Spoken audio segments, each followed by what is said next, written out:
All right. So, the BBC apologized to JK Rowling because a couple of trans women in a documentary that they aired called her a transphobe. Now, a couple of things. First off, I discovered that the head of the BBC was handpicked by Boris Johnson. So the Tories are taking a page out of the playbook of the right wing in the U.S. in that they're trying to take over media and have it cater to their whim.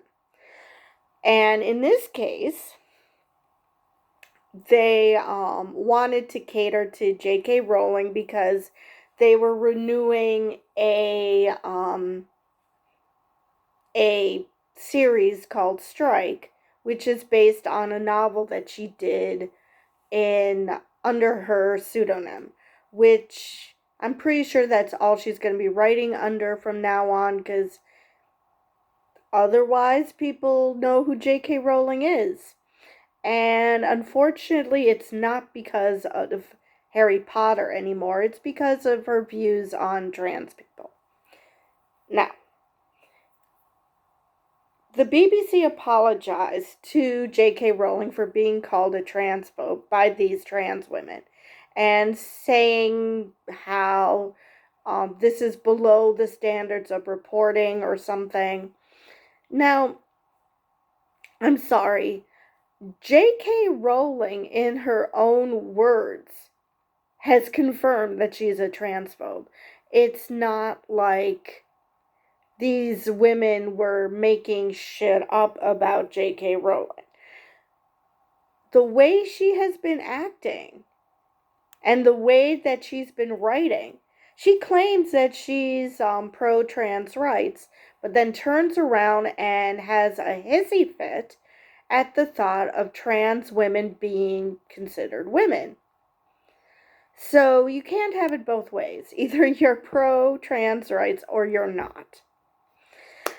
Now, her reasoning, for those who are unaware, her reasoning for being anti-trans is that a cis man attacked her, sexually assaulted her.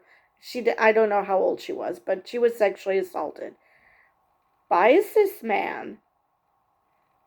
And because a cis man attacked her, she's assuming that all trans women are men in dresses pretending to be women so they can violate women.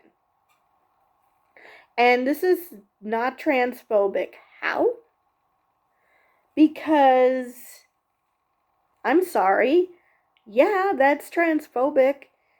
Yeah, are there men who might, pretend to be women to get closer to women? I'm not going to say that's not impossible.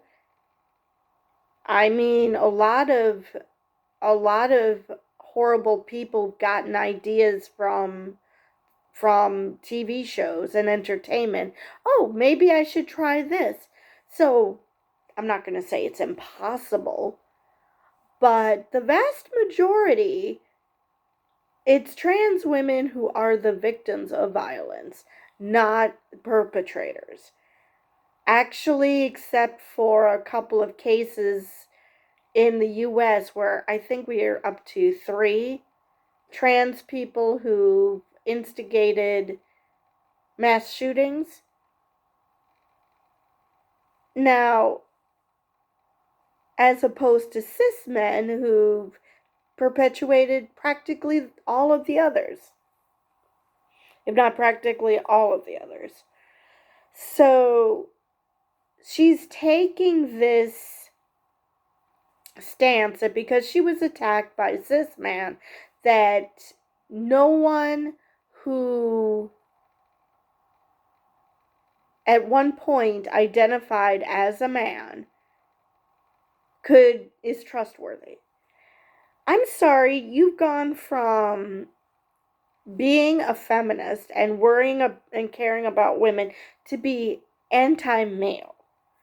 Because, first off, you know, granted, mostly sexist males say this, but not all men do even consider women like that. Most men actually are pretty decent. I still think that even after encountering so many gross men on the internet, I still think that most men are not horrible, horrible people. So, yes, what happened to her was horrible. That should never happen to anyone. But to transpose that to trans women who, and I've previously posted a link to this video, that there are minute changes in the brain um, between trans men and cis men, that male brains and female brains are ever so slightly different. So, if that's the case, and these men actually have women's brains, then why are you worried about them acting like men? They're seriously not men.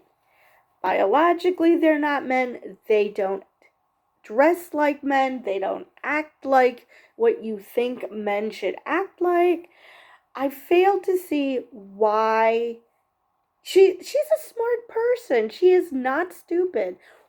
Why is this so hard for her? I get it that a man hurts you, but that doesn't mean that trans women are going to hurt you, because they're not men. Yes, they were born male, but that doesn't mean they think and act like what you fear a man is going to do. That is just not the way things work. That's not the way any of this works. And what about trans women? What about cis women? Okay, let me try that again. What about women who transition into men? Females who transition into men. Now, nobody ever talks about that. Nobody ever freaks out that there's a woman in the men's room. Nobody does that. Actually, chances are that these trans men are actually going to be the ones who are attacked because reasons. I don't know what these cis men think is going to be done to them by these trans men, but they're the ones who are more likely to be attacked. Trans women are more likely to be attacked because men seem to freak out at the thought that they might be attracted to someone who might still have a penis. I mean, trans people are the victims here. They're the ones who most likely get assaulted. So the BBC apologizing for JK Rowling for being called what she's acting like. I mean, it's entirely possible that at one point she didn't think this way, and it's just that social media hardened her because they attacked her for something that was maybe transphobic, but then labeled her as transphobic when she just said something transphobic, and maybe if you taught her, she might change things. So it's possible at one point that she was persuadable. But after that huge ass essay, when she is defending noted transphobes, um, no, she's a transphobe, and why are you apologizing for calling her that? I I mean, if you want to be a bigot, fine, be a bigot. Why is it that bigots know that being a bigot is bad, yet they double down on their bigotry? I mean, freaking own it at that point. Because first off, nobody's believing you. Nobody's believing you that you're pro trans rights when you do everything to prove that you're not. And then what? How it is it just a ploy to help you sleep at night that, oh, I'm not a bad person because I don't really hate these people even though I do everything in my power to make their lives miserable? I just don't understand why bigots do that. I mean, fine, be a bigot. Yes, there are consequences for that, but accept that you deserve those consequences, because if you don't want to change, if you want to hate a group of people simply because they exist, yeah, there's going to be consequences for that.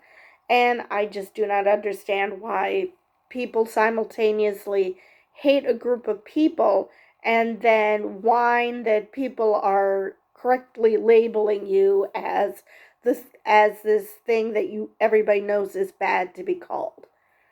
It just makes no sense to me. If you really dislike being called a bigot, maybe, just maybe, you might want to, oh, I don't know, reconsider your views, because if your views are bigoted, then you're a bigot. I mean, no matter how much you whine that, how dare people call me that. I mean, yes, there are people who will say bigoted things from time to time because they just don't know better. But you know what? You teach them that what they said was bigoted, they generally stop, because if they generally don't want to be bigots, they learn and they try to do better. Bigots, on the other hand, have no interest in that. They just want to keep being bigoted, but don't want to be called out on it. And yeah, this is another example of the BBC just disappointing me.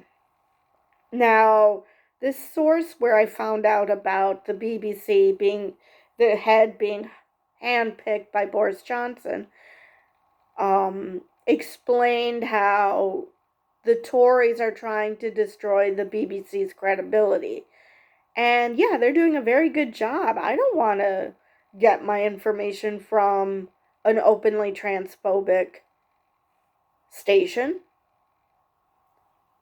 I mean, at that point, what do the Brits do? Where do they get their source of information? Because the BBC is imploding because of their new head. Thank you, Boris Johnson. Sky News is run by Rupert Murdoch, and we all know what a piece of crap he is. And so those are the only two stations that I'm familiar with in England. I don't know where else England goes for their news. But anyway, I'm starting to ramble and go into territory I know nothing about. So I will end it there, and I will see you guys tomorrow.